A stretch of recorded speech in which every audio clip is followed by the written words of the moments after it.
Hello বন্ধুরা, দেখো এখন দুপুর 2টো প্রায় বাজতে যায়। দেখেছো এত বৃষ্টি হচ্ছে 2-3 দিন ধরে। দেখো আমরা বৃষ্টিতে একটু দাঁড়াতে পারছি না। ওই দেখো, দেখতে পাচ্ছ ওই বকটা কতক্ষণ ধরে দাঁড়িয়ে আছে, ওই ইটের উপর ছিল। এখন একটা মাছ দেখে নিচে ওই ইটের সাইডে ওই যে নেমে গেছে মাছ ধরবে বলে। দেখেছো, মানে আমরা তো না খেয়ে থাকতে পারি না 1 মিনিটও, ওরাও মানে আমাদের থেকে বেশি। মাছ দেখলেই ওদের জিভে জল এসে যায়।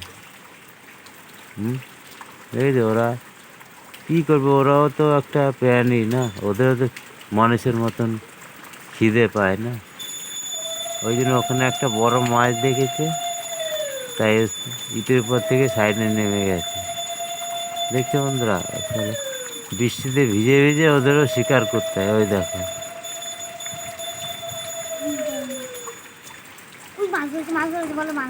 ওই দেখো, ওই যে দেখেছো, দেখতে পাচ্ছ বন্ধুরা? কমেন্টে জানিও ওটা কি পাখি।